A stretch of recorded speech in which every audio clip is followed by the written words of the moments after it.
Halo, halo. Dengar ya teman-teman?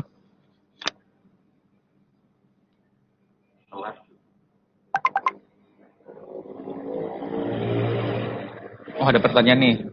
Ini akan ada rekamannya gak, bro? Oh, nanti ada.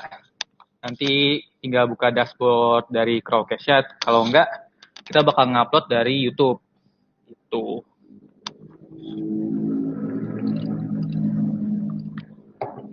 Nanti ya diupload ke YouTube-nya desaingame.id. Jadi tunggu aja.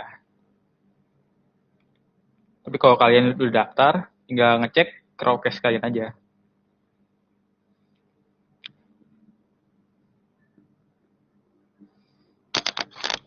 Ini buat yang nggak tahu ya, Design Game Startup Hunt ini salah satu rangkaiannya itu webinar Creating Your First UX Case Study with Mindset. Jadi ntar setelah rangkaian ini bakal ada rangkaian-rangkaian selanjutnya. Jadi tungguin aja buat info-info selanjutnya ya.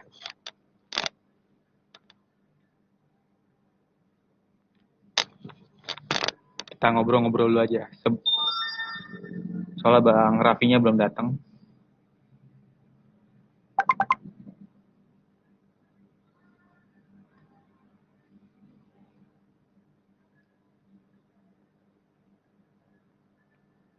Oh ya, buat info-info selanjutnya kalian bisa ngecek Instagramnya dari ittoday._ipb agriux atau enggak di Instagramnya desaingame.id ya, buat info-info selanjutnya tentang Design Game Startup Hunt ini.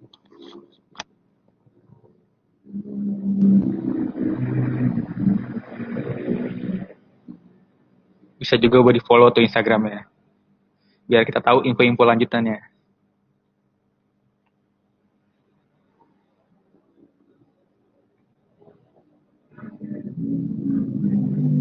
Ada yang mau tanya lagi nih seputar Design Game sebelum kita mulai acaranya?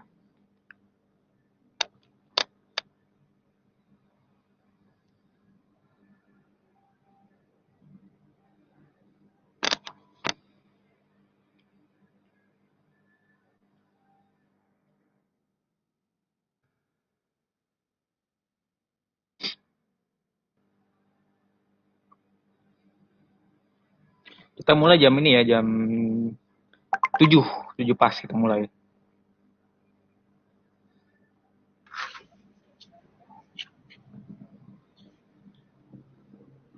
Halo. Nah, ada Bang Raffi nih. Halo Bang. Yuk. Sekalian ngetes-ngetes dulu nih Bang mic-nya. Kita ngobrol-ngobrol dulu kali ya. Boleh. Bisa ngenalin diri gak Bang? Bang Raffinya. Oke. Sebelumnya kenalin dulu, nama aku Raffi. Aku organizer di Design Jam Indonesia. Sekarang lagi kerja as UX designer di Jakarta. Ya mungkin kalau misalkan teman-teman ada yang mau nanya soal study, soal komunitas, soal UX karir, boleh kontak aku aja, mau via Telegram, Instagram, it's okay. Gitu. Oke.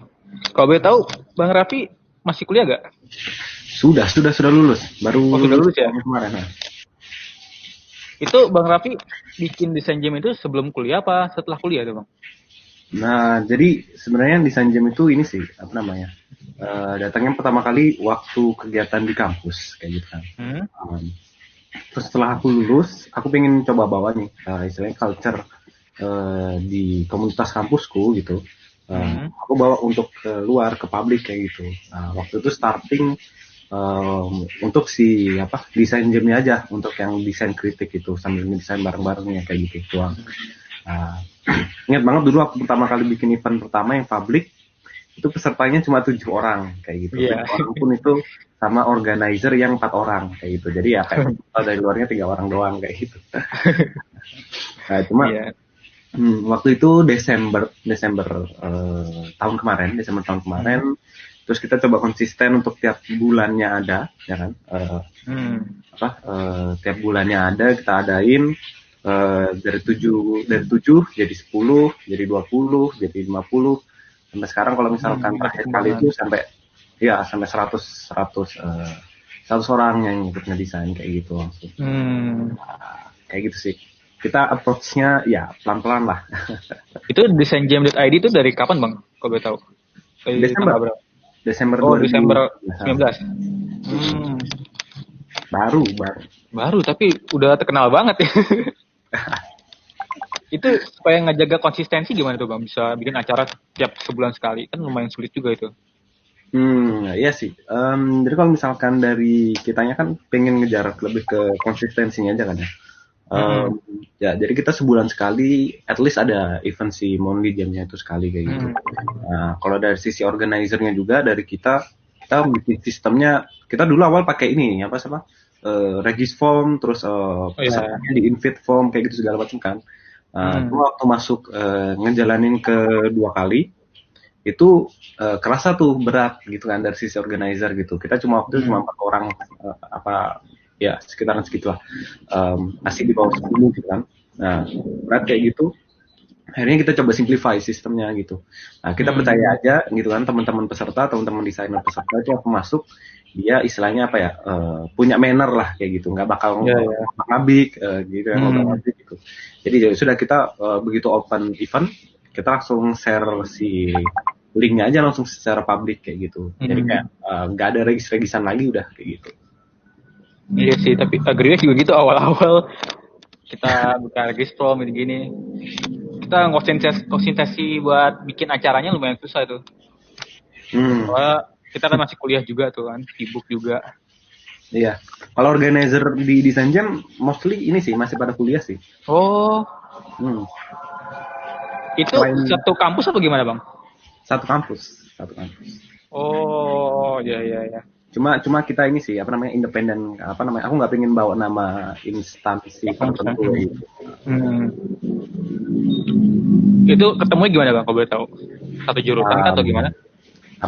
Jadi aku kayak punya beberapa circle terdekat kayak gitu kan, kayak punya ada beberapa orang yang istilahnya potensial untuk membantu gitu kan. Ya, aku approach mereka kayak gitu kan, kayak nanya, aku mau bikin kayak gini. Visinya tuh pengen istilahnya bantu teman-teman desainer yang pemula gitu kan, yang istilahnya yang kebingungan atau masih desainnya masih agak berantakan kayak gitu. Cuma dia nggak tahu salahnya di mana kayak gitu.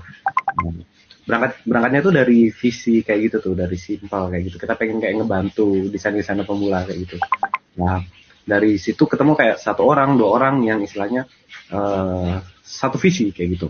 Terus kayak ada sempat ada satu orang yang salah satu organizernya itu yang masuknya agak telat sih, aku rekrutnya agak telat karena waktu itu dia ada di luar lingkup circleku kayak gitu kan.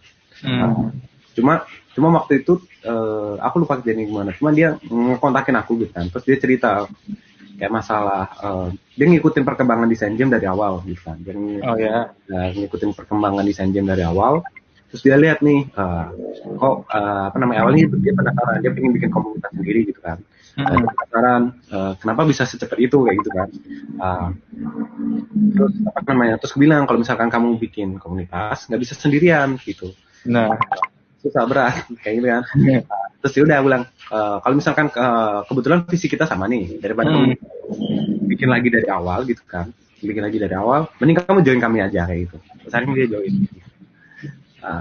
Jadi apa ya? Mungkin kalau misalkan sekarang desain jam untuk dari sisi organizer-nya, dari sisi volunteer-nya mungkin nggak semature sama komunitas lain ya.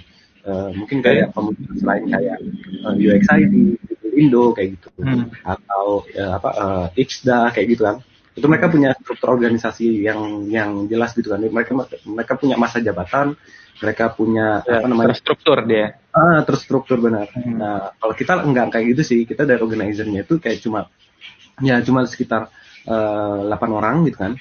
Cuma kita benar-benar dari akunya emang bener nyari yang misalnya yang benar-benar berkomitmen gitu kan, dan sama satu visi kayak gitu. Itu sih. Jadi dari filteringnya kayak gitu, dari filteringnya emang sedikit picky kayak gitu. Makanya untuk sekarang kalau kemarin teman-teman komunitas banyak yang ini kan open volunteer kayak gitu. Sadly desain jam belum bisa sih. Mungkin kedepannya bakal bisa dicoba lah kayak gitu. Siapa tahu teman-teman ada yang mau bantu. Susah bang ya nyari yang berkomitmen gitu ya bang ya? Susah. Kayak apa ya? Mungkin kalau kita nyari orang yang desainnya bagus gitu kan, atau skillnya ya bagus gitu kan, itu banyak kayak gitu. Tapi ngatur komunitas kan beda tuh. Ngatur komunitas itu lebih ke kita ngatur resource kayak gitu. Nah, itu yang susah sih kayak gitu. Istilahnya mereka punya kemauan untuk ngurusin orang lain kayak gitu. Iya benar. Soalnya kita kan dari IPB juga bikin komunitas tuh. Nyari yang berkomitmen tuh lumayan susah ya. Soalnya kan kalau udah gabung gitu, at least harus kerja lah ya, nyari bikin desain challenge atau segala macem, atau sekedar kumpul. Nah, kita cari yang berkomitmen sebenarnya dari komunitas gitu. Sudah mau mulai nih.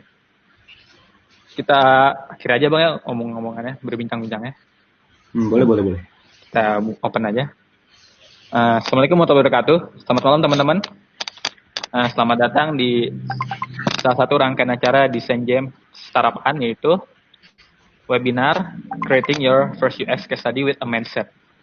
Nah, Design Jam Startup Hunt ini salah satu acara yang diadakan oleh ittoday.id.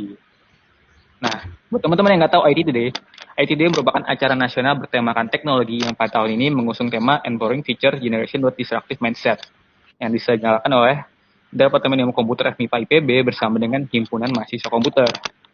Nah, kegiatan yang diselenggarakan IT Today ini berbagai rangkaian acaranya adalah UX Design Chair Competition, Hack Today, Design Jam Startup Hunt, dan Community Webinar, dan juga National Seminar. Nah, nanti setelah sesi materi bakal ada sesi tanya jawab ya. Nah, pertanyaan bisa kalian sampaikan aja di bawah ini ada tulisan accept question. Kalian bisa tulis pertanyaan di sana, dan juga kalian bisa ngevote pertanyaan yang menurut kalian bagus, karena saya akan membacakan pertanyaan dari atas, yaitu pertanyaan yang votingnya terbanyak. Nah, nanti juga ada live interaction di mana peserta yang mau akan diperbolehkan open mic dan open cam untuk bertanya langsung kepada Bang Raffi. Ya, itu untuk teknis ininya ya, teknis sesi tanya jawabnya. Nah, buat yang nggak tahu Design Jam Startup Hunt itu ngapain tuh kegiatannya. Nah, Design Jam Startup Hunt ini adalah kegiatan yang dilakukan untuk membantu menyelesaikan permasalahan yang dimiliki oleh startup dengan memberikan solusi yang memperhatikan sisi user experience dan juga sisi user interface gitu. Nah, kegiatan ini juga berkolaborasi dengan dua komunitas UI UX, yaitu designjam.id dan juga AgriUX. Jadi teman-teman udah tahu lah ya designjam.id. Soalnya udah terkenal juga di Instagram. Tapi buat teman-teman yang nggak tahu, nah, designjam.id ini merupakan bukan komunitas desain UI UX yang membuat kita berkembang melalui kegiatan desain challenge mereka atau desain kritik. Jadi buat teman-teman yang pengen lihat desain challenge dari mereka, bisa banget follow Instagram mereka di designjam.id. Ada juga AgriUX. Nah, AgriUX itu apa sih? AgriUX merupakan komunitas yang berada di Ilmu Komputer IPB yang bertujuan untuk mewadahi minat mahasiswa dalam bidang user interface dan user experience. Nah, buat teman-teman yang bukan dari Ilmu Komputer IPB, boleh juga gabung ke AgriUX ini karena kita open untuk semua mahasiswa IPB gitu. Nah, acara ini jadi berkolaborasi dengan dua komunitas UI UX. Nah, pasti seru banget kan? Nah, webinar ini masih rangkaian pertama dari Design Jam Startup Hunt. setelah rangkaian ini, kegiatan webinar bakal ada pengerjaan challenge case study dari startup. Nah, teman-teman pasti bingung kan gimana sih cara ngebuat UX case study dengan mindset gitu. Nah, Bang Raffi ini bakal memberikan materi seputar pembuatan UX case study dengan mindset gitu. Nah, buat yang nggak tahu Bang Raffi adalah salah satu organizer dari desainja.id. Jadi beliau paham betul gimana pembuatan tentang UX case study yang benar, atau salah satu orang bikin desain challenge atau desain kritik segala macam. Jadi kalian bisa ngambil banyak materi atau ilmu yang diberikan oleh beliau. Nah, daripada kita basa-basi, kita langsung mulai aja materinya ya dari Bang Raffi. Ya, silakan Bang Raffi buat materinya. Oke, boleh. Aku share screen dulu ya. Oke.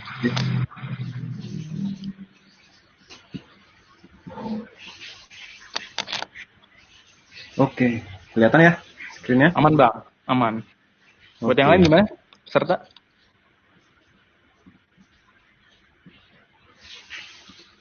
Aman?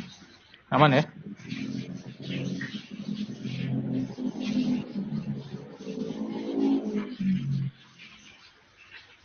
Oke, sip. Oke.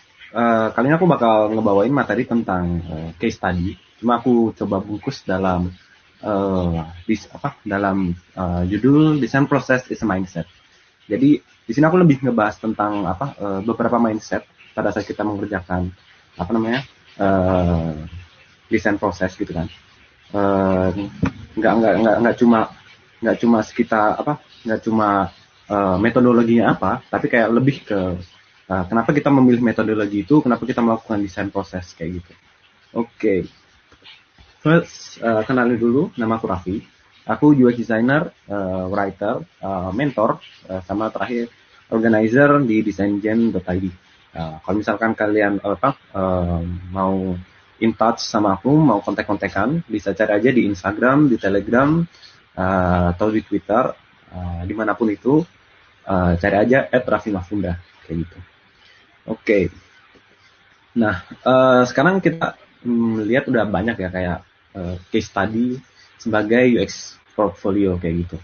Nah, kalau misalkan dilihat dari standar industri juga, UX hiring proses mereka itu pasti menyertakan yang namanya design challenge nih.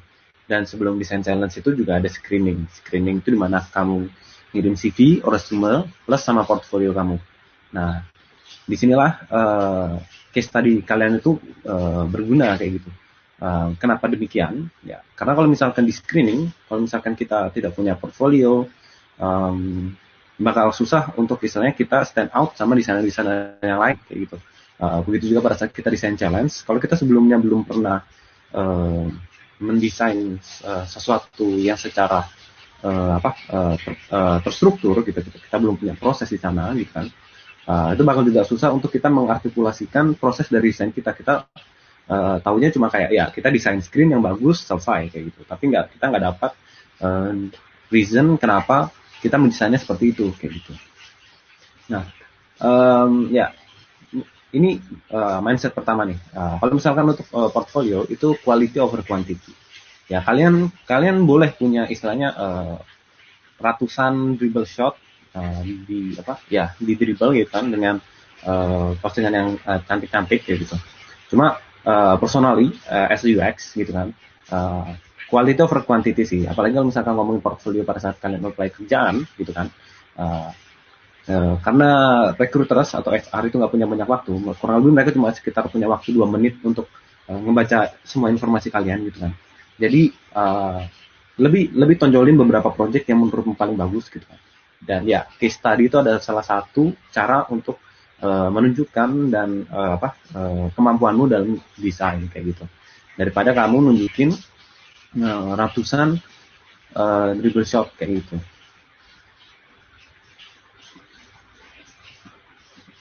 Oke. Nah, next. Nah, ini tadi. Mending punya satu well-crafted case study daripada puluhan case study yang abal-abal juga gitu. Kalau misalkan kalian ragu, sebenarnya satu aja tuh udah cukup.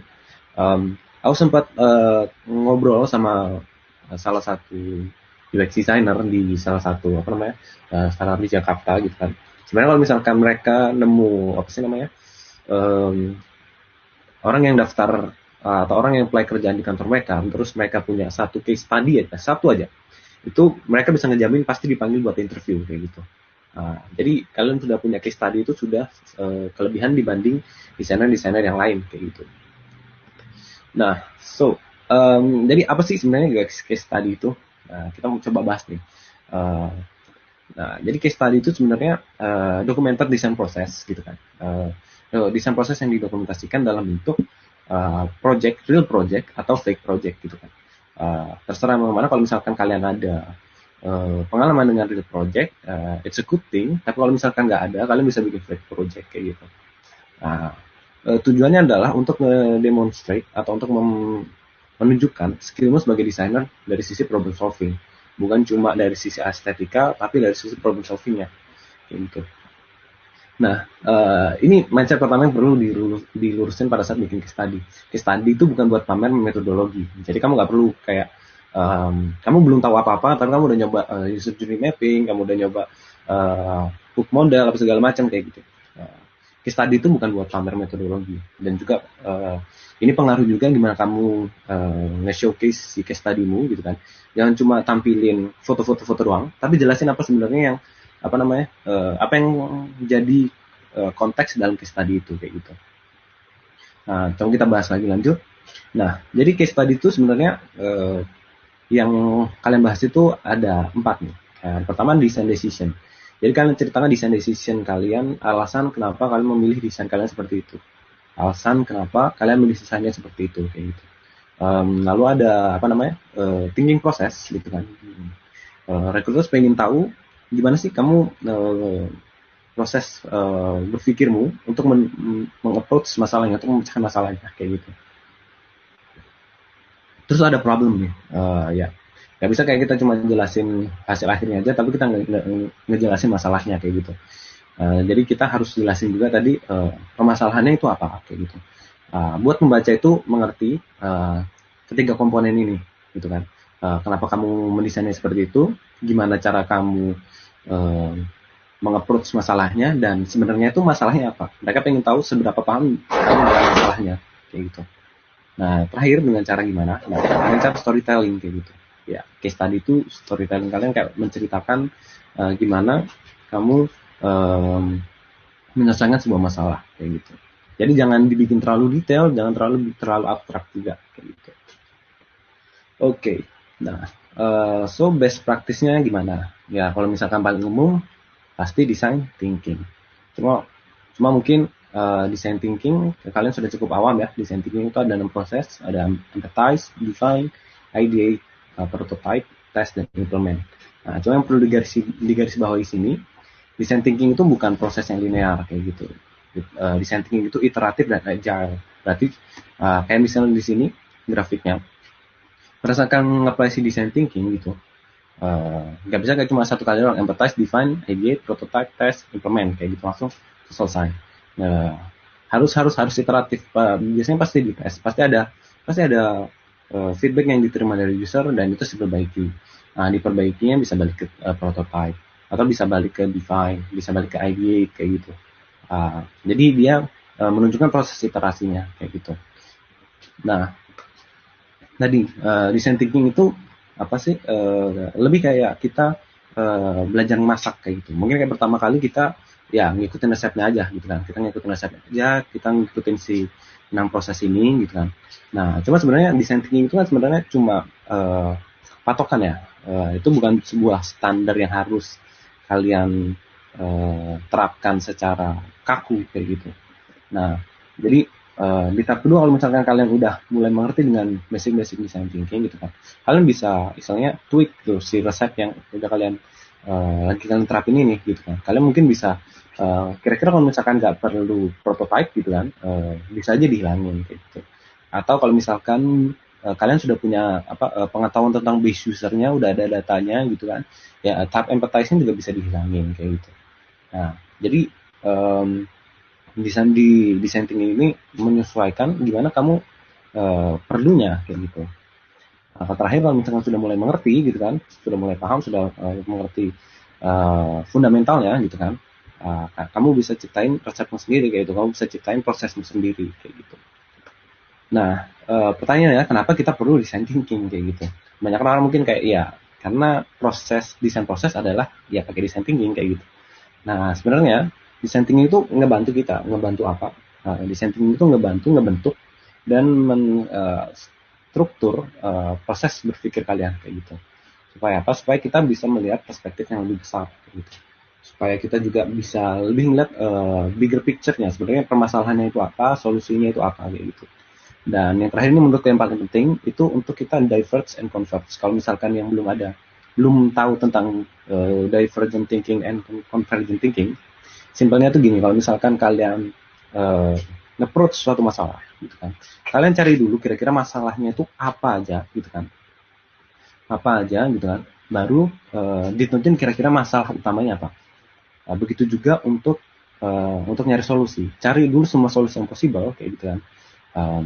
Baru pilih satu solusi yang paling tepat menurut kalian kayak gitu. Nah, ini jadi design thinking itu kalau misalkan kita mau jadi problem solver gitu kan, kita harus tentuin dulu permasalahannya kayak gitu. Nah, jadi nggak bisa kamu mencari masalah tapi kamu nggak tahu masalahnya apa kayak gitu. Oke, nah next ini ada minimum viable design process. Ini apa namanya versiku. Mungkin kalian bisa coba terapin, bisa coba di tweak juga. Nah, jadi kalau ngomongin design thinking tadi ada 6 proses. Di sini aku ngomongin ada lebih ke apa yang kita kerjakan. Itu ada 5 proses. Ada research, concept, detailing, testing, and iteration. Kayak gitu. Nah, kita bahas apa namanya? Desain sangat tanya di sini yang wajib apa? Sebenarnya nggak ada yang wajib di desain proses. Semuanya menyesuaikan kebutuhan. Jangan terlalu terpatok sama istilahnya jargon-jargon gitu kan. Ntar jatuhnya kalian malah nggak mengerti cara menggunakannya dan ya makanya salah kayak gitu. Lebih mending untuk istilahnya DIY lah, do it yourself kayak gitu. Kira-kira menurutmu bagusnya seperti apa? Nah, coba diimplementkan gitu. Nah, di sini aku coba istilahnya jelasin kira-kira supaya kalian paham alasan behind each process kayak gitu. Oke, nah pertama research. Nah, jadi research itu sebenarnya kita ngapain? Research itu kita untuk mengerti masalahnya, mengerti usernya, dan mengerti sistemnya. Nah, mindsetnya kayak gitu, research itu. Nah, kalau aku favorit metodku di research itu ada 5 nih. Pertama ada user interview, ada persona, ada competitive analysis, affinity diagram, dan how might be. Mungkin beberapa dari kalian sudah ada yang tahu beberapa dari sini, gitu kan. Juga mungkin sudah tahu cara makainya, gitu kan. Cuma di sini aku lebih jelasin lebih ke fundamentalnya kapan dan kenapa kalian harus pakai untuk tiap metodenya ini. Nah, output dari si proses tahap research ini itu lebih ke problem statement. Jadi sebenarnya masalahnya apa? Yang tadi pahami dan pilih metodemu yang kamu gunakan secara mendalam. Gak usah kemakan tren, santai aja. Nah, ini pertama, selalu mulai dari masalah, baru cari solusi. Jangan kebalik. Nah, kebanyakan kalau misalkan kita dikasih suatu problem brief gitu kan, langsung kayak kita udah kebayang solusinya nih, kayak gitu nih. Kalau masih kurang ngerti maksudku, coba kayak gini deh misalnya. Contoh nih ada problem brief gitu kan. Antrian di rumah sakit sering kali menumpuk kayak gitu. Waktu antri bisa memakan hingga 2 jam. Banyak dokter dan pasien yang lupa janji temu mereka. Kayak gitu. Kalau misalkan kalian dengerin problem brief ini atau kalian baca ini dan kalian kepikiran adalah solusinya adalah sistem antrian online kayak gitu. Ya, selamat. Kalian sama seperti yang lain. Kayak gitu. Ini yang sebenarnya pingin kita hindarin. Kita nggak pengen langsung kayak kita baru dengar masalahnya, kita langsung udah kayak tiba-tiba solusinya, ini solusinya nih kayak ini. Nggak semudah itu kayak gitu. Nggak sesimpel itu. Justru kadang masalah yang simple, yang sederhana itu malah lebih serem kayak gitu. Karena biasanya masalahnya lebih deep daripada itu. Nah, kalau misalkan kayak tadi gitu kan, kalian udah langsung kebayang solusinya gitu kan. Waktu proses research yang kalian lakukan itu lebih kayak lebih ngevalidasi apakah solusi ini benar dan apakah masalah ini benar kayak gitu. Tanpa mencari sebenarnya masalah utamanya itu apa kayak gitu. Nah bahkan secara tidak langsung, kalau misalkan kalian nggak sadar gitu kan, secara tidak langsung dan secara tidak sadar kalian bakal mempersuasi calon user untuk berpikir masalahnya adalah tadi kayak gitu, dan solusi yang paling tepat adalah tadi kayak gitu. Nah ini itu disebut bias. Nah dan kalian nggak mau ini kayak gitu. Ini sangat bahaya dan ngebuat kita jadi memecahkan masalah yang sebenarnya bukan masalah yang perlu dipecahkan kayak gitu. Nah jadi kalau misalkan kalian belum bisa objektif dan masih takut sama bias gitu kan, lebih baik jangan berasumsi deh gitu. Karena tadi bakal mempengaruhi proses research kalian kayak gitu. Jadi mulai proses research kalian dengan kepala kosong kayak gitu. Selalu coba untuk berpikir lebih keras gitu. Selalu tanya kenapa sebenarnya. Kalau misalnya ngeliatin problem tadi, coba tanyain kira-kira kenapa waktunya mereka sampai antrinya sampai 2 jam kayak gitu. Atau tanya lebih dalam lagi kenapa dokternya ya sama pasiennya tuh lupa janji temu mereka kayak gitu.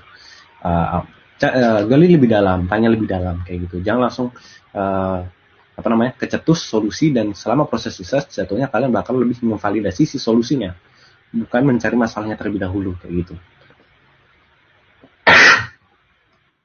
Oke. Nah, di awal proses research ini penting untuk kita tentuin dulu tujuan research kita. Nah, supaya apa? Supaya researchnya tadi nggak kebawa bias gitu kan, satu, dan supaya researchnya lebih terarah kayak gitu. Tujuan research itu simply lebih kayak apa yang ingin kalian ketahui dalam proses research ini kayak gitu. Misalkan kayak saya ingin mengetahui kebiasaan user dalam memesan tiket online kayak gitu. Jadi ada tujuan yang jelas, dan supaya research kalian nggak liar gitu. Nah terus ini tadi kalau misalnya nggak tahu masalahnya apa gitu, tanya kayak punya masalah, ya tanyanya pasti ke usernya kayak gitu. Nah that's why pakai user interview. Kenapa nggak form survei gitu kan? Nah perlu kalian ketahui, aku nggak bakal bahas terlalu dalam. Cuma untuk metode research itu basically ada dua, ada kualitatif dan kuantitatif. Kualitatif itu untuk sesuatu yang lebih ke experience, lebih ke pengalaman, dan kuantitatif itu lebih kayak data yang bisa dihitung kayak gitu, kayak jumlah user masuk, jumlah user keluar, kepuasan user, rating, review, demografi kayak gitu. Salah satu metode yang paling umum adalah untuk kualitatif itu user interview, dan untuk kuantitatif itu adalah form survey. Nah, kalian harus wisely memilih mana yang tepat kayak gitu. Mungkin detailnya kalian bisa coba baca-baca lebih lanjut. Untuk sekarang aku coba sarankan kalau misalkan untuk awal gitu kan, aku bakal sarankan kalian untuk pakai user interview. Karena kenapa? Karena kita lebih bisa tanya jawab ke user langsung, kita bisa tanya kalau misalkan yang kurang jelas. Sedangkan kalau di form kita nggak bisa kayak nanya pernyataan user yang kurang jelas kayak gitu.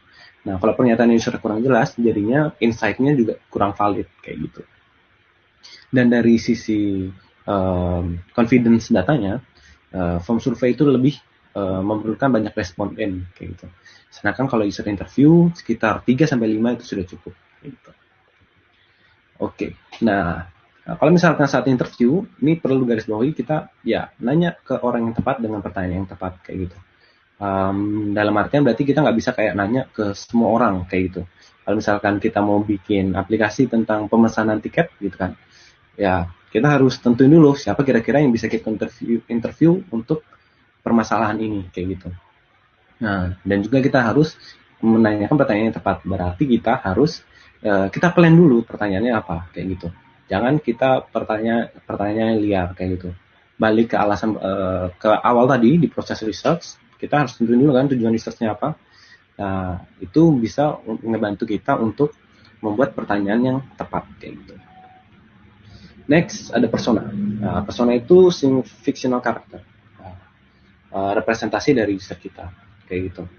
Nah sebenarnya perlu apa nggak persona itu balik lagi ke kalian.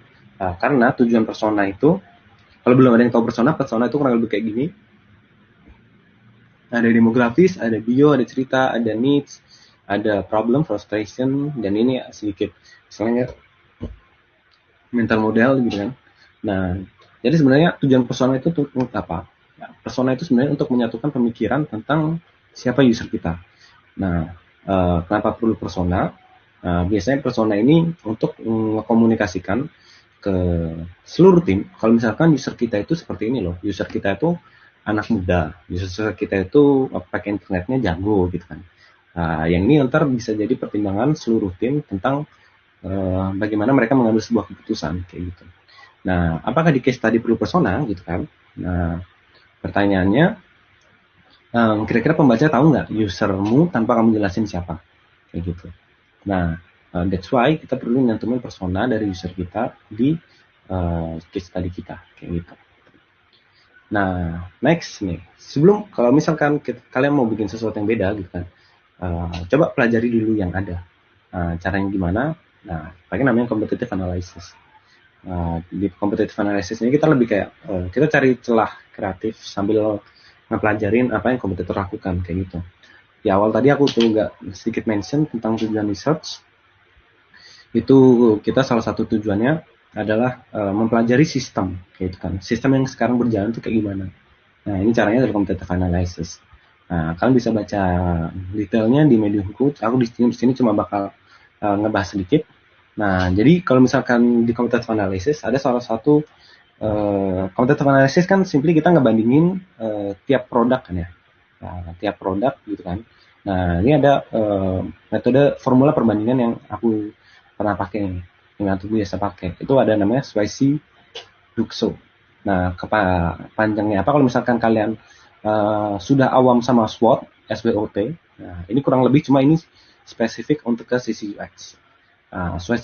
Swayze-Duxo itu apa aja? Itu kita bandingin strength-nya apa, weakness-nya apa, gimana mereka ngesajiin konten, gimana mereka desainnya berarti dari sisi visual, terus gimana user experience-nya dan kira-kira opportunity apa yang bisa kita ambil. Nah, kalau misalkan kita pakai SWOT, kita nggak bisa ngelihat detail perbandingan di situ. Nah, makanya kita perlu sedikit tweak dari metode itu ke sini, kayak gitu. Yang lebih kita ngebandingin dari sisi experience-nya dan desainnya, kayak gitu. Nah, next. Ini ada cara kita gimana kan ngerumusin masalah dengan analisa data. Waktu kita habis interview, kita harus analisa datanya dan kita cari polanya. Salah satu cara yang paling simple, yang aku paling suka juga itu affinity mapping. Ya, kita kelola data dari insight, simpelnya kita kelompokkan insight dari user sesuai tema atau topik. Kayak gini. Jadi yang kuning di bawah ini contoh, misalnya apa yang user lakuin, kayak gitu kan. Apa yang user insight dari user kayak gitu. Nah, kita kelompokin berdasarkan topiknya di atas, berdasarkan topik di atas. Nanti dari sini mulai kelihatan polanya, sebenarnya permasalahannya itu apa dari sisi usernya, kayak gitu. Nah, baru nanti dari si topik-topik besar utama ini kita bungkus jadi homework ini. Gitu. Kita mengubah si keterbatasan ini menjadi tantangan. Gitu. Ntar detailnya kayak gimana kalian bisa coba cari lagi kayak gitu. Oke. Nah, next ini ada tentang concepting. Kalau concepting itu kita lebih ke awal proses. Kalau di design thinking itu ideation lah. Cuma aku biasa nyebutnya concepting. Jadi di concepting ini kita goalsnya lebih kita generate all the potential solution kayak gitu. Kita ideate kayak gitu. Kita cari kira-kira solusi apa aja yang bisa kita lakuin. Nah, yang perlu ditekankan, kalian jangan jatuh cinta sama ide pertama kalian. Sama kayak tadi di problem yang aku sempat kasih contoh. Kalau misalkan kalian langsung kepatok sama sistem antrian online gitu kan, jangan kepatok langsung di situ. Coba mikir lebih jauh lagi gitu. Nah, caranya gimana itu ada 3 cara nih yang paling aku biasa pakai. Itu pertama ada brainstorming. Brainstorming itu simply kita kayak ngecatat atau kita ngecatat atau nge-sketch bisa apapun bentuknya, solusi apapun yang memungkinkan kayak gitu, tanpa kita batasi dengan detail, technical details atau bisa diimplementasikan apa enggak kayak gitu. Ya, kita coba cari ide segila-gilanya aja dulu, kita coba cari all the possible solution kayak gitu. Baru kita masuk ke Crazy 8. Nah, di Crazy 8 ini kita bikin satu solution tapi dalam 8 cara kayak gitu. Pasti sudah umum ya. Nah, Terus terakhir user journey. User journey. Nah, ini lebih ke step-step yang user lakuin untuk achieve goals mereka. Nah, di proses concepting ini, outputnya itu lebih ke raw sketch sama user journey. Coba aku jelasin satu persatu lanjutnya. Ya, brainstorming tadi juga. Brainstorming itu lebih ke cari ide sebanyak-banyaknya, nggak usah terlalu detail. Nah, mindsetnya pada saat brainstorming ini, yang biasanya kalau brainstorming, aku pasti ngajakin teman-teman tim, atau ngajakin tim-tim lain, kayak gitu. Ada suatu masalah, kira-kira tadi dari How Might We, gimana caranya, How Might We help user to queue properly, supaya mereka, atau gimana caranya supaya kita ngebantu user nggak menunggu terlalu lama, kayak gitu pada saat antri. Nah, nanti di sini baru kita brainstorming nih, kira-kira solusinya apa, gimana ya caranya ya, kayak gitu. Di sini yang garis bawah adalah nggak ada ide yang terlalu gila kayak gitu. Kalau pada brainstorming kita targetnya quantity over quality. Jadi nggak usah terlalu dipikirin, nggak usah terlalu detail dulu, tuangin aja dulu semua kayak gitu. Baru nanti kita coba persempit nanti. Nah, terus kalau untuk Crazy Eggs itu lebih ke eksplorasi bentuk dan layout dalam open frame kayak gitu. Ya eksplorasi jangan cuma sekali, kadang otak perlu dipancing kayak gitu. Ya jangan langsung bikin satu screen layout terus langsung kayak ini bagus nih. Nah, coba bikin 8 lagi supaya kalian bisa lebih nge-explore semua solutionnya kayak gitu. Ini ada salah satu artikel dari waktu itu dari siapa ya? Dari ini Giza Design. Nanti boleh kalian coba cari artikel dari Giza Design Lab tentang si Crazy Egg ini kayak gitu. Nah, terus ini user journey. User journey ini lebih ke step by step tadi. Apa yang user harus lakukan untuk mencapai tujuannya. Kalau user journey ini lebih user journey beda ya sama user flow. Kalau user journey itu lebih tentang langkah-langkahnya, bukan tentang interaksinya di aplikasi, kayak gitu. Jadi at least kalian coba bisa bedakan supaya jangan salah kalau pakai jargonnya, kayak gitu. Oke, nah ini ada next stepnya, detailing. Nah, detailing ini mungkin proses yang kita sangat terbiasa melakukan, kayak gitu. Ya, detailing ini proses desainnya. Di proses desainnya ini ada block frame, wireframe, user flow, wireflow, UI, and prototyping. Di sini outputnya adalah UI and prototype yang kita siap untuk kita lempar ke testing.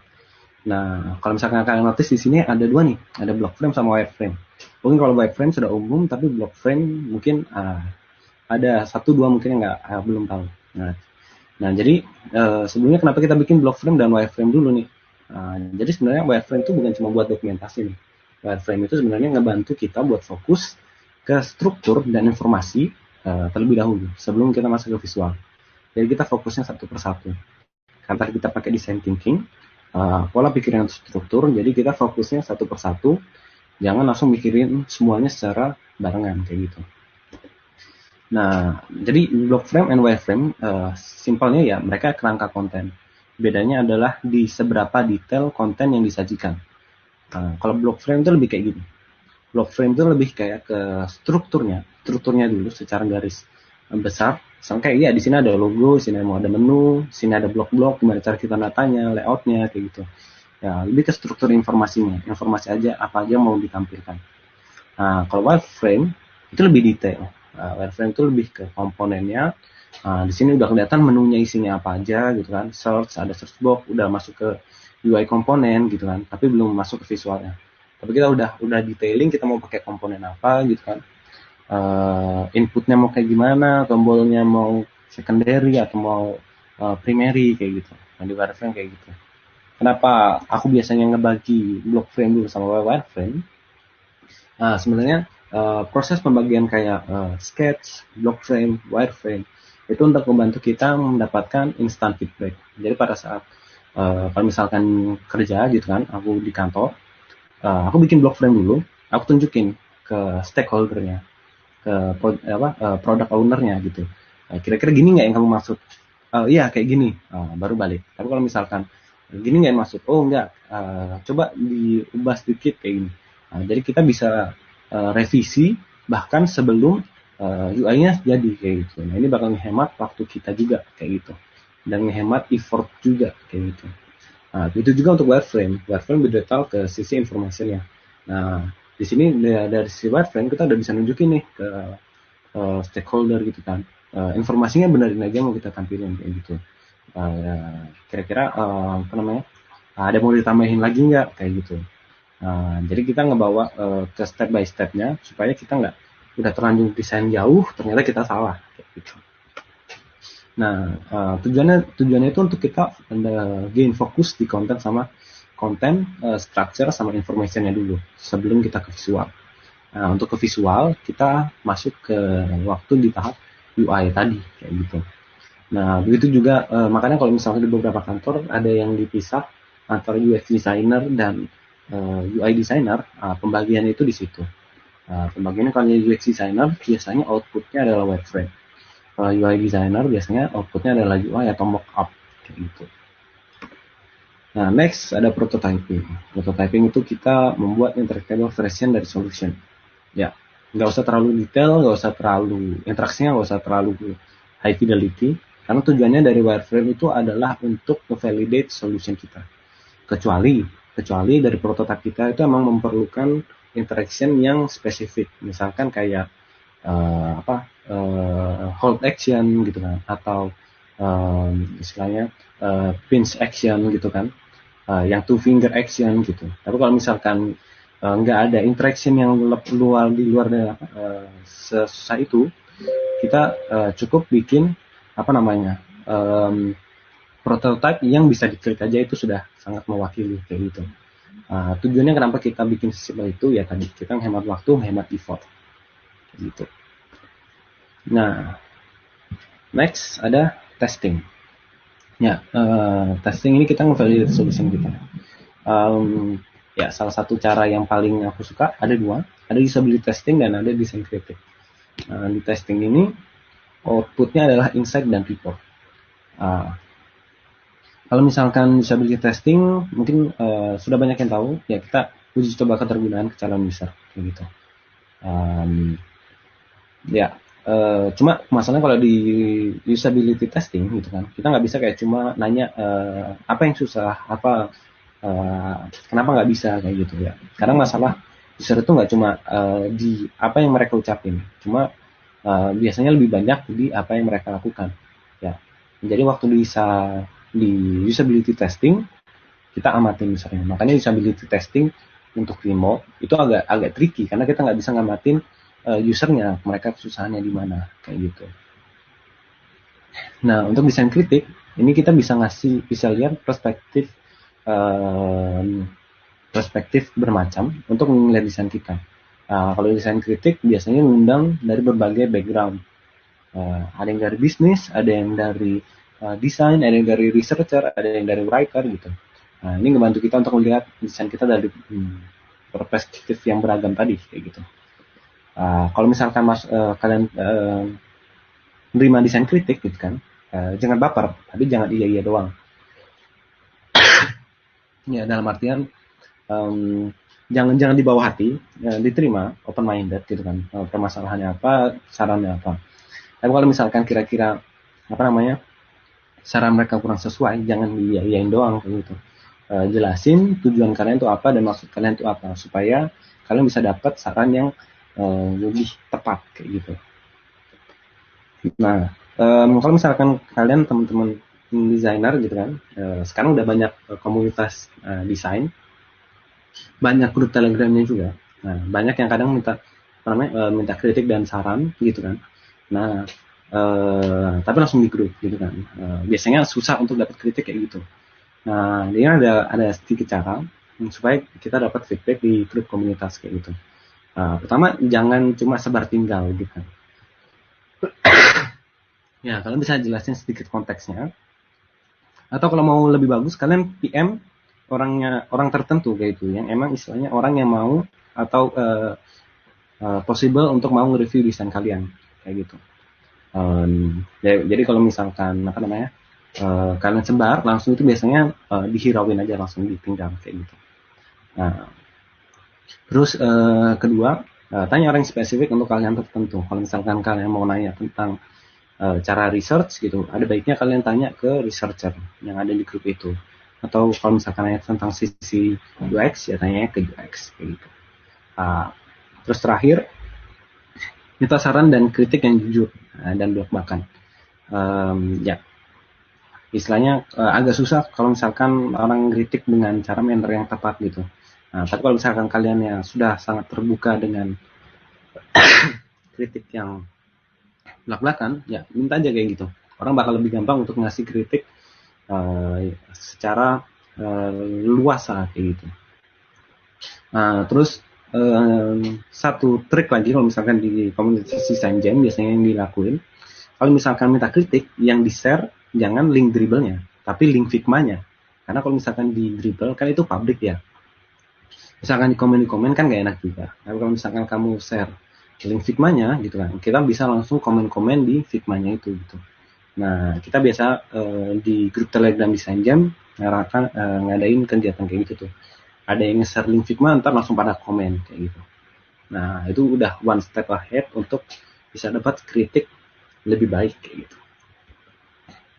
Nah, terakhir kalau udah dapat kritik, udah dapat udah testing, udah tahu salahnya di mana, ya refine solution kalian dan coba lagi. Nah, tapi masalahnya di case tadi kalian jangan cuma masukin si desain akhirnya doang. Kalau bisa masukin si proses iterasinya juga. Kenapa? Dan di situ dijelaskan kenapa suatu komponen itu berubah dan kenapa proses iterasinya gimana dan pendekatanmu gimana untuk nge-tackle permasalahan yang jadi isu itu. Permasalahan yang dirasain user yang nggak sesuai sama desainmu tadi gitu. Nah, itu coba dijelasin di proses iterasinya. Gitu. Nah, iterasi soalnya udah juga part of the process sih. Bukan berarti desain kalian sebelum iterasi itu bukan desain yang matang, tapi kalian bisa ngejelasin konteks yang lebih bagus pada saat kalian bikin proses iterasinya kayak gitu. Nah, kalau misalkan untuk UX hiring, design challenge itu yang aku tahu umumnya 5 hari. Ada yang beberapa, ada yang 3 hari, ada yang 1 hari. Nah, cuma umumnya 5 hari, itu 5 hari kerja. Kalau aku biasanya ngebagi waktunya kayak gini. Jadi di hari pertama sampai hari ketiga itu aku pakai untuk research dan concepting. Jadi sebelum aku masuk detail, aku masuk untuk ngerjain si screen ya secara detail, aku ngabisin 60% waktuku untuk research. Kenapa? Karena dan concepting. Kenapa? Karena aku pingin benar-benar mencari masalahnya itu apa dan possible solusinya itu apa. Nah, baru di satu hari itu aku masuk ke detailing. Aku bikin wireframe, aku bikin UI, aku bikin prototype. Sebenarnya kalau untuk bikin wireframe, UI dan prototype itu nggak sekompleks itu kan. Mungkin kalau di proses research sama concepting itu lebih banyak kemikirnya kayak gitu.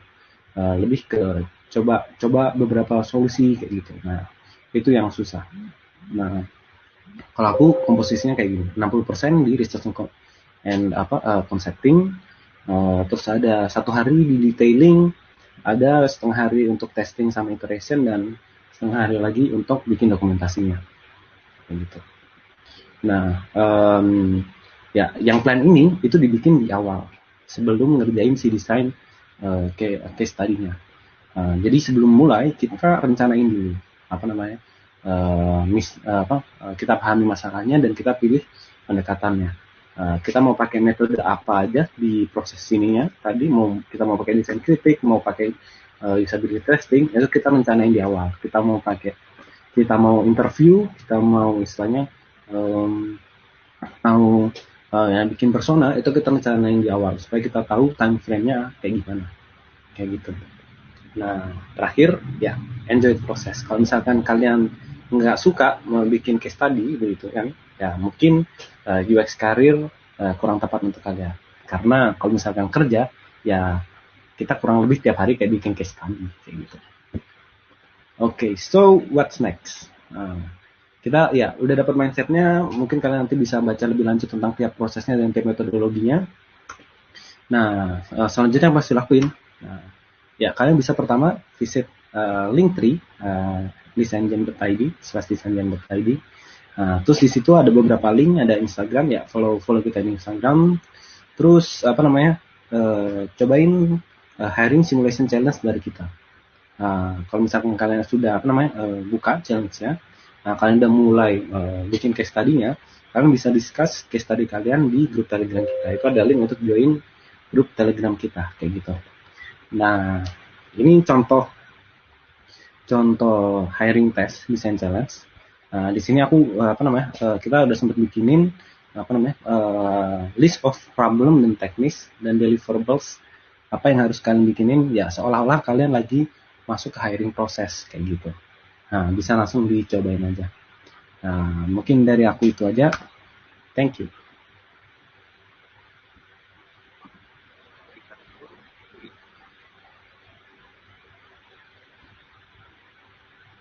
Tes. Oke, makasih Bang Raffi udah ngasih materi yang mantep banget ini. Nah, sekarang kita ke sesi tanya jawab ya. Kita lihat dari pertanyaan yang paling atas. Bentar.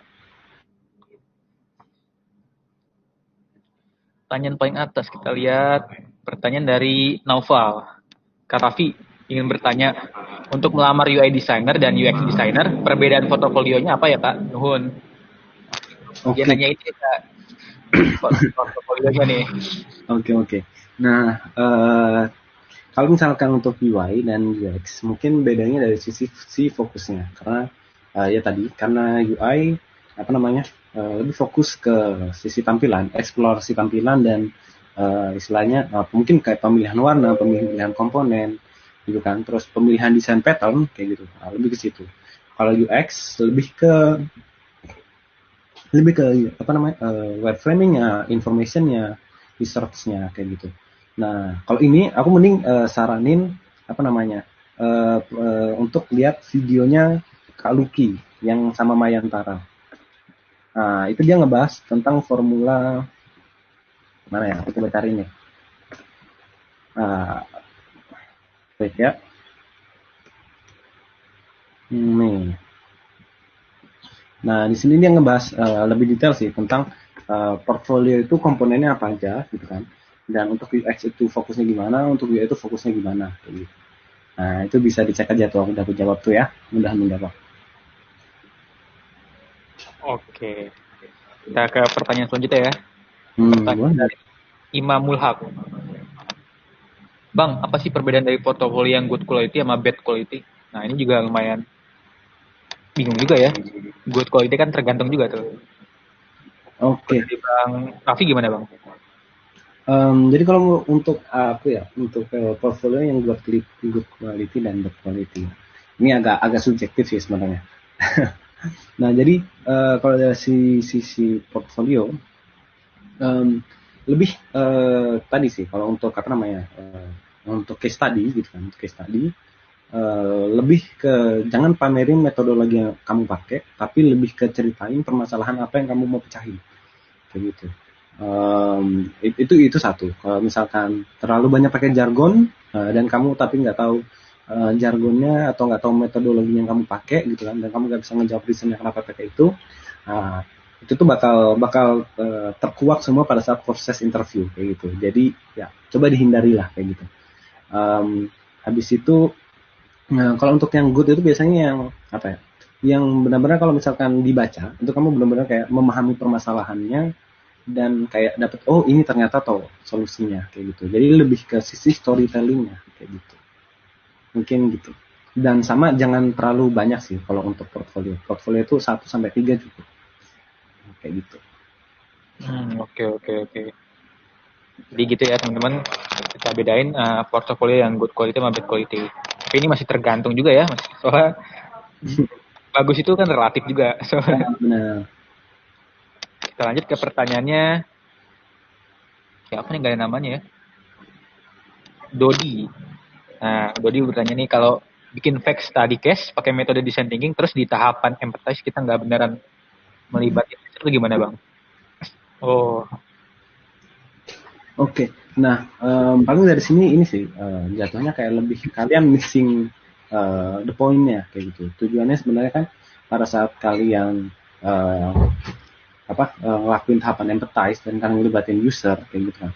Nah, kalian beneran dapat insight yang asli dari user kan, yang benar-benar yang user pikirkan kayak gitu.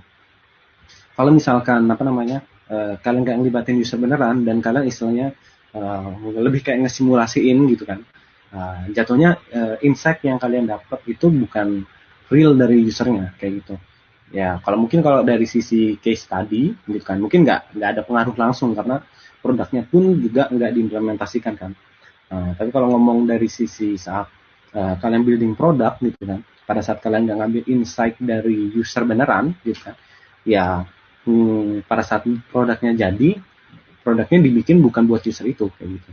Nah, jadi lebih ke gimana, tapi lebih kayak kalian lebih ke missing chance-nya untuk mengerti sebenarnya usernya itu gimana kayak gitu. Lebih ke kaliannya sih yang rugi karena nggak belajar kayak gitu, nggak dapat nggak menggunakan kesempatannya secara optimal kayak gitu.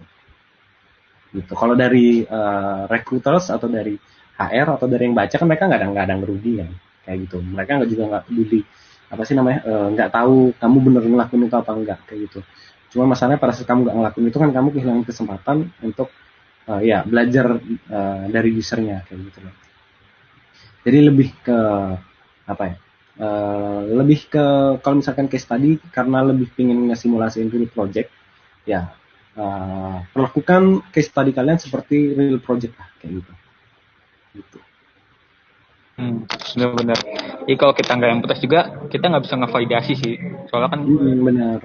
Kita butuh user untuk ngevalidasi apa yang kita pikirkan atau masalahnya gitu. Oke, terima kasih Bang Raffi. Selanjutnya pertanyaan dari Desi. Kak mau nanya, saya punya pengalaman setelah melakukan user interview dan mengumpulkan kuesioner dari calon user, dan hasil yang didapatkan malah 50/50 antara kebutuhan dari user dan asumsi solusi yang kita pikirkan sebelumnya. Kalau gini harusnya gimana ya Kak? Apakah ada metode lain untuk fix pada satu solusi? Oke. Nah, jadi sebenarnya kalau misalkan untuk mengumpulkan kuesioner ke calon user,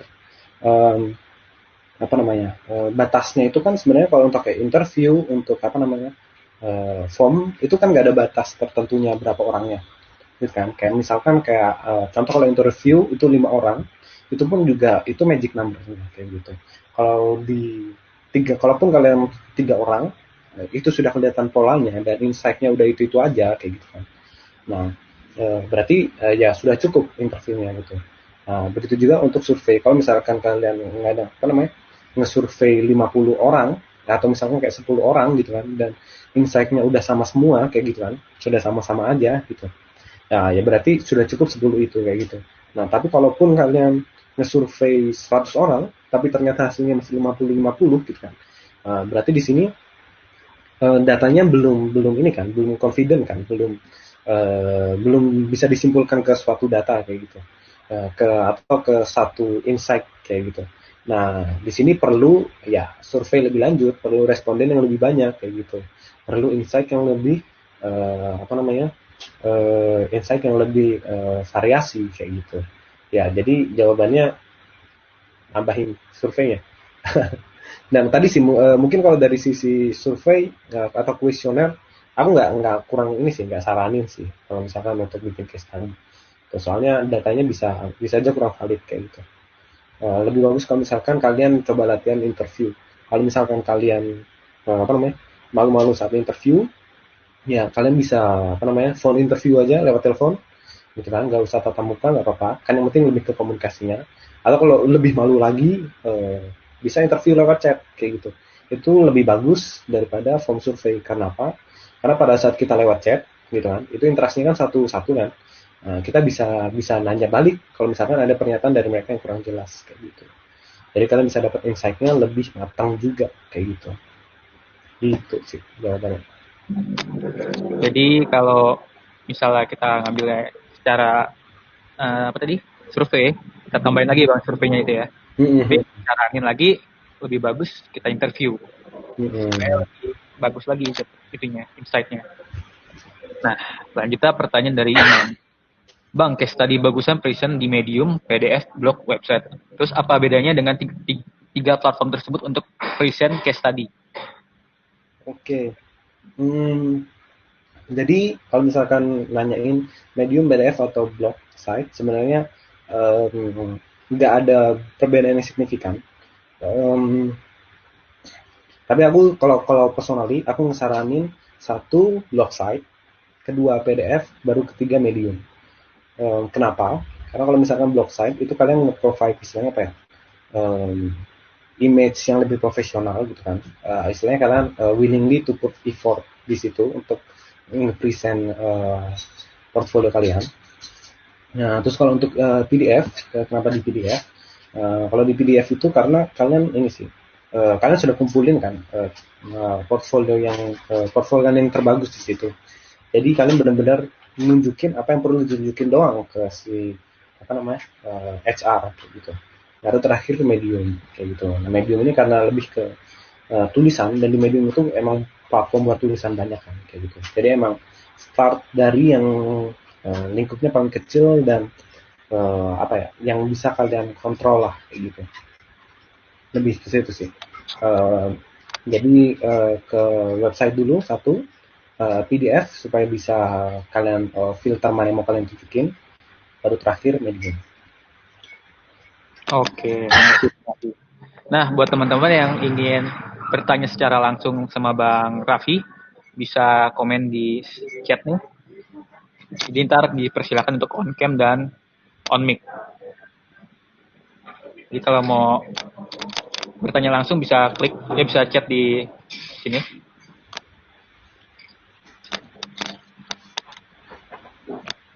Ya teman-teman. Mungkin ada yang mau nanya lagi? Ya secara langsung nih. Nanti di invite buat on cam dan on mic.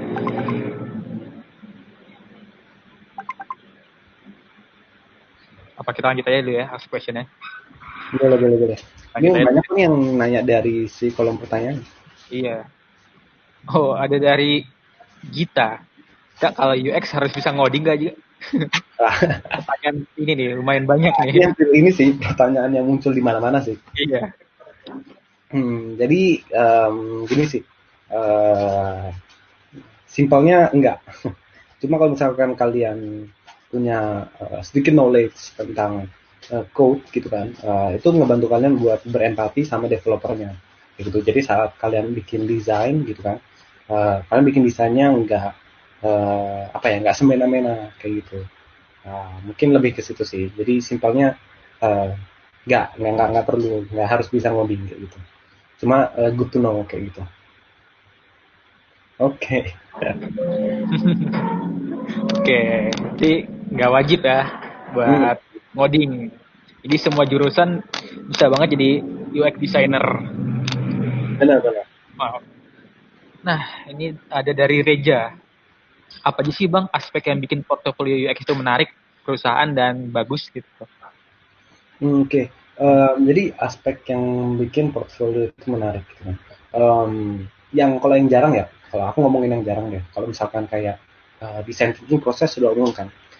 Cuma yang biasanya jarang dimiliki itu satu, proses eksplorasi gitu kan. Makanya tadi aku tekanin di mindsetnya, jangan jatuh cinta sama ide pertama gitu kan. Proses eksplorasi itu biasanya nggak ada yang masukin.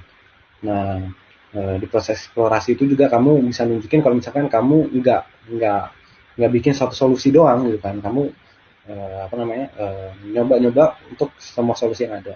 Terus kedua, itu di proses usability testing atau validationnya. Itu dikit di case study atau di portfolio yang nyantumin itu, karena mungkin sudah terlalu malas atau nggak ada waktu kayak gitu. Padahal proses ini kalau misalkan kalian ada, itu bakal jadi poin plus banget, karena berarti di situ recruitersnya tahu nih kalian bikin desain nggak cuma untuk istilahnya apa namanya untuk visual doang kayak gitu, tapi kalian bikin desain juga ngeliatin dari sisi kegunaannya, ketergunaannya, dan benar-benar untuk dibikin untuk usernya kayak gitu. Terus terakhir itu iterationnya kayak gitu. Jadi dari revisi, dari usability testing, dari design kritik, itu kalian mau benar-benar ngerevisi desain kalian kayak gitu. Yang sebenarnya tuh biasanya malesin banget sih. Kalian udah bikin jauh banget gitu kan. Tapi nanti kalian ternyata wah ini salah kayak gitu. Jadi kalau misalkan kalian punya tiga itu bakal jadi poin plus banget dibandingkan sama portfolio atau case study yang lain. Gitu. Begitu. Oh, sama terakhir ini sih, karena spesifik untuk menarik perusahaan gitu kan. Kalau misalkan kalian apply, let's say di Gojek gitu kan, terus kalian pernah ngerjain project serupa gitu. Misalkan kalian pernah redesign Uber atau kalian pernah bikin app tentang transportasi gitu kan. Dalam artian berarti portfolio kalian punya sedikit korelasi sama perusahaan tersebut. Itu apa? Bakal bagus banget karena itu berarti mensinyalkan kalian memahami sistem atau familiar dengan sistem di perusahaan tersebut gitu. Oke, itu jawaban dari Bang Raffi. Makasih Bang Raffi. Mungkin udah terjawab ya Reja. Nah, selanjutnya pertanyaan dari dia. Bagaimana sih kriteria pertanyaan untuk user agar kita bisa menemukan insight yang betul-betul relate dengan case study kita? Oh, ini waktu empat pasti dia. Iya. Kalau ini dalam sih. Mungkin ini aku lebih saranin ke ini sih apa namanya. Jadi kemarin kita ada salah satu webinar sama Kak Priyanka, itu researchernya dari Gojek. Itu di situ dia ngebahas banget tentang lebih detail tentang user research, tentang user interview. Mungkin aku lebih saranin ke sana deh. Tuh ya, aku kasih linknya nih. Jadi terakhir kali itu kita ada webinar sama tentang bahas usability testing, tentang usability testing sama user research. Mungkin gitu. Tapi kalau misalkan sekilas aku bantu jawab, salah ding. Mana tadi pertanyaannya?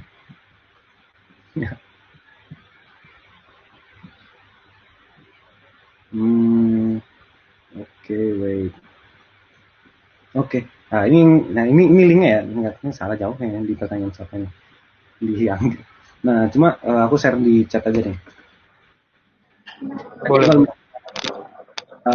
Untuk pertanyaan saat apa sih interview, satu pertanyaan ini yang apa namanya open ended, berarti kalian kayak kenapa dan gimana, lebih ke tanyain ke pengalaman mereka gitu, daripada kayak pertanyaan yang jawabannya pasti, misalkan kayak aplikasi aja apa aja yang anda gunain kayak gitu, atau kayak berapa lama waktu anda menggunakan aplikasi kayak gitu. Nah itu lebih bagus untuk kalian masukin di form gitu, atau apa namanya quantitative survey. Nah, karena datanya lebih sesuatu yang bisa dihitung kan. Nah, tapi kalau misalkan untuk interview itu lebih tanya ke sesuatu yang user bisa cerita kayak gitu kan. Misalkan kayak kenapa sih kamu nggak pakai Gojek lagi kayak gitu, atau misalkan kayak kenapa sih kamu lebih memilih untuk belanja di Shopee kayak gitu.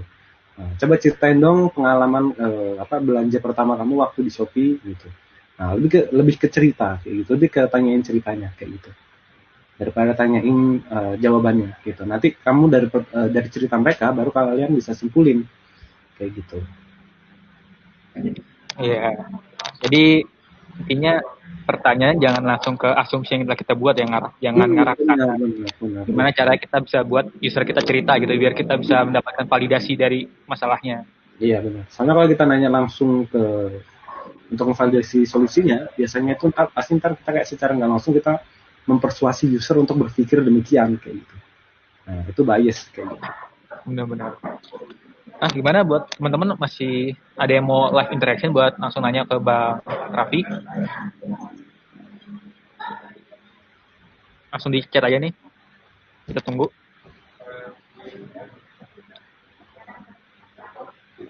Masih belum muncul ya. Mau langsung nanya gitu. Oke, kita lanjut aja kali ya. Boleh. Boleh. Ini di pertanyaan dari Anggit. Mas, kalau untuk yang keahliannya lebih condong ke UI saja tapi kurang di UX dan case study itu mempengaruhi penilaian nggak ya saat dilamar pekerjaan menjadi UI UX designer? Nah kalau ini mungkin lebih ke sini sih, apa namanya? Mungkin bukan berarti kalian pada saat di case study kalian nunjukin kalau misalkan kalian kuat di UI tapi lemah di UX kayak gitu. Nah, tapi lebih tunjukin kalau kalian kuat di UI-nya kayak gitu. Nah, lebih banyak eksplorasi dari sisi UI-nya, desain pattern-nya, visualnya kayak gitu. Nah, ini mungkin sama kayak pertanyaannya siapa tadi ya. Ini aku saranin untuk lihat videonya Kak Lucky. Gitu. Itu dia ngebahas lebih detail tentang gimana kamu memposisikan kalau kamu UI designer posisinya seperti apa, kalau kamu UX designer portfolio ini bakal kayak gimana kayak gitu. Oke. Nah, untuk selanjutnya dari Elsa, untuk persona apakah kita yang buat atau orang yang kita wawancari yang membuat sendiri? Oh. Ya kita dong yang buat dong. Jadi kalau persona itu gini, misalnya kamu interview 5 orang. Nah, kamu interview 5 orang dengan kriteria yang sama. Berarti mereka dalam misalnya kan kayak mereka semua milenial, mereka semua ibu-ibu rumah tangga gitu kan. Ada linknya untuk videonya Kak Lucky ini tuh. Nah jadi untuk maka untuk persona tadi ya kalian simpulin nih dari 5 orang tadi kalau misalkan kalian gabungin jadi 1 orang gitu kan patternnya kira-kira gimana gitu. Mereka itu orangnya seperti apa gitu ya. Jadi simpelnya ya kita yang buat sih, tapi kita simpulin atau kita tarik informasinya kesimpulan dari semua orang yang kita interview kayak gitu. Ini mungkin jadi pertanyaan terakhir ya. Dari Salaman. Bagaimana pandangan Mas Raffi tentang touch process yang menarik dan mudah dimengerti? Boleh share cerita tentang touch process versi Mas Raffi gak? Oke. Jadi kalau misalkan aku ya, aku pribadi case study juga nggak terlalu banyak kayak gitu. Aku bikin case study dulu waktu awal-awal supaya ada motivasi. Aku apply kerja dulu, karena nanti ada design challenge tuh. Nah, baru design challenge-nya itu aku jadikan case study-ku kayak gitu. Nah, jadi lebih ada dorongan dan motivasinya kayak gitu.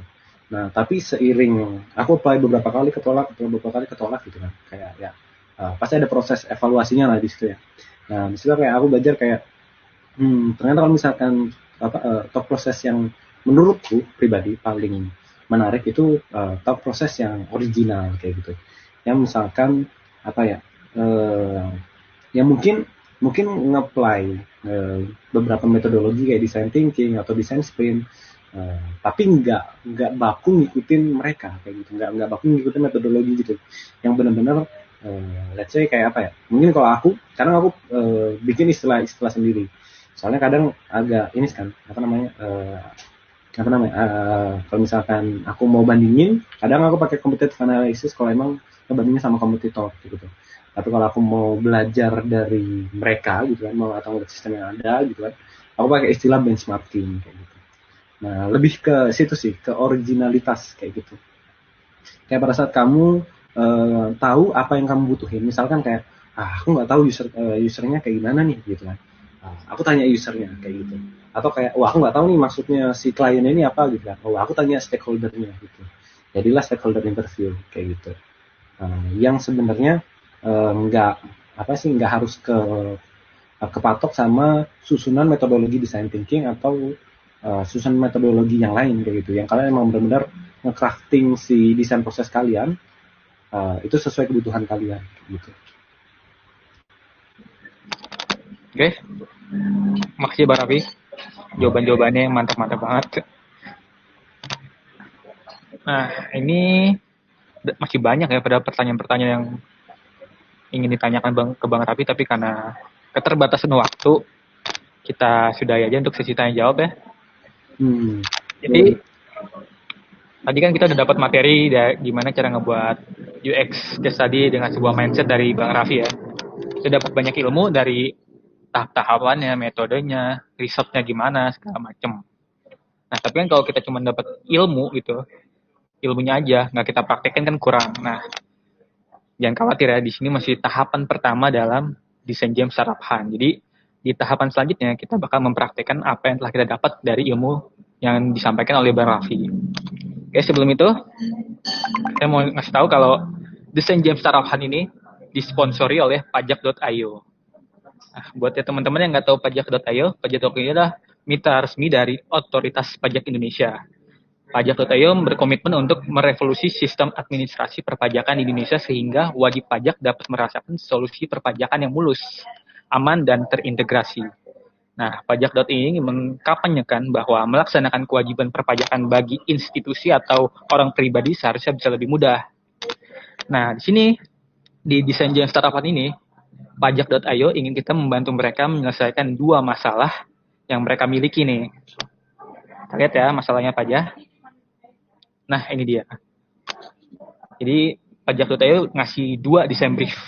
Desain brief pertama adalah membantu pajak.io dalam meredesign sign up, onboarding, dan dashboard utama mereka sehingga user yang pertama kali mengunjungi pajak.io mendapatkan experience yang baik. Tuh. Nah, ini untuk desain brief yang pertama.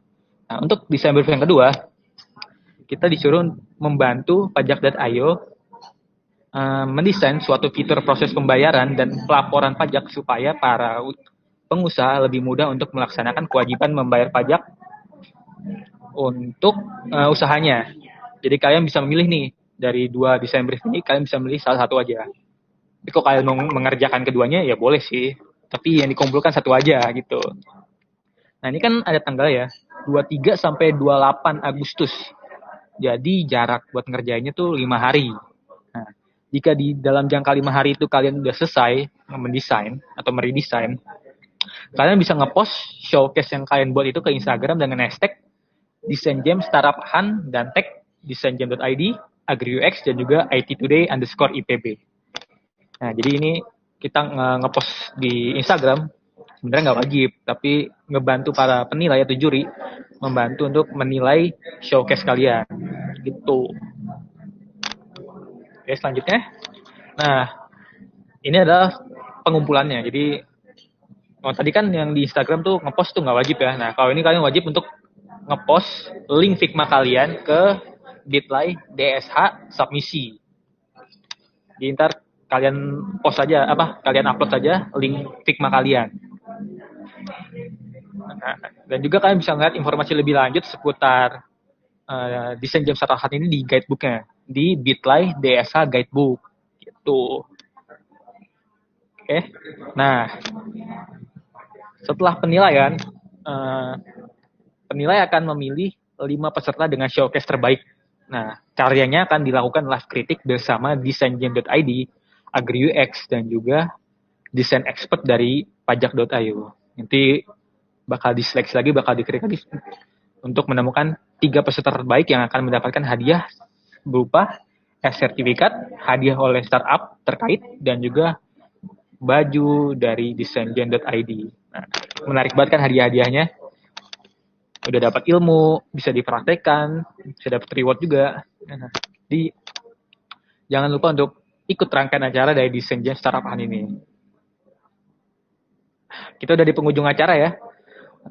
Makasih buat teman-teman udah nyempatin waktu buat datang di webinar ini, dan jangan lupa ikut rangkaian lanjutannya dari DesainJam Startup Han. Nah, buat teman-teman stay tune buat informasi-informasi selanjutnya dengan kepoin terus 3 Instagram ini, yaitu ITtoday_IPB, DesainJam.id, dan juga AgriUX gitu. Nah, ntar juga bakal ada feedback di bawah nih, bakal ada linknya. Kalian isi ya, maksudnya feedback itu untuk mengevaluasi acara kita selanjutnya menjadi lebih baik. Dan feedback itu menjadi syarat kalian mendapatkan sertifikat. Di wajib banget kalian isi untuk feedbacknya. Nah, untuk mengakses videonya, nanti video bisa diakses kalian dengan cara membuka link webinar yang sudah kita kasih ke email, atau dengan cara mengakses dashboard Crowdcast kalian. Nah, nanti juga mungkin videonya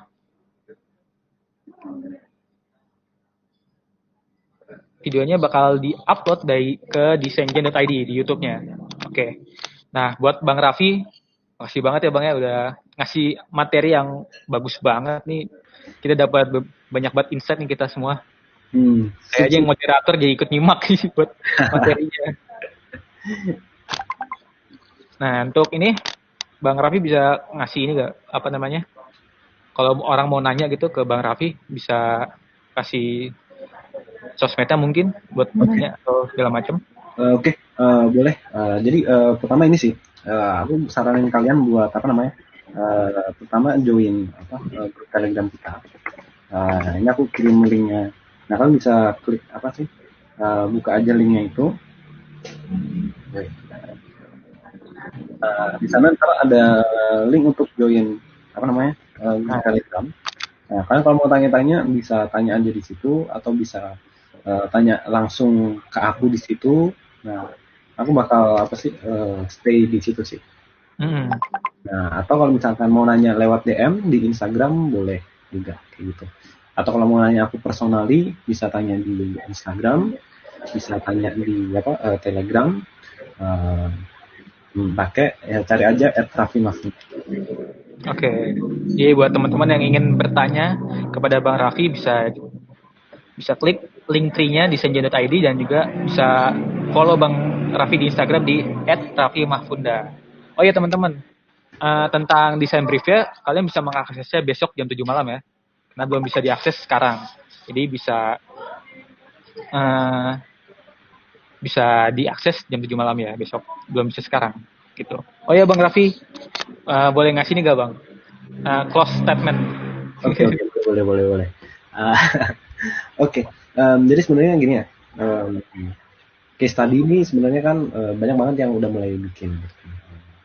Misalkan kita bisa ngelakuin case study ini dengan baik gitu kan, ya ini juga salah satu cara untuk kita belajar gimana kita nanti bekerja dengan baik sebagai desainer kayak gitu. Nggak usah terlalu terpatok sama tren, nggak usah terlalu terpatok sama metodologi gitu kan.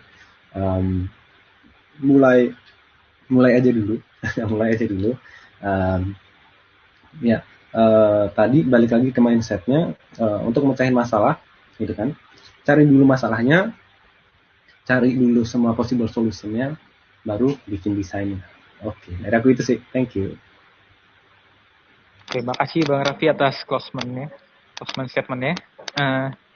Oke teman-teman, karena sudah di penghujung acara, dan terima kasih lagi ya Bang Raffi udah jadi pemateri buat webinar kali ini. Kurang lebihnya mohon maaf dari saya sebagai moderator. Wassalamualaikum warahmatullahi wabarakatuh. Selamat malam teman-teman. Thank you.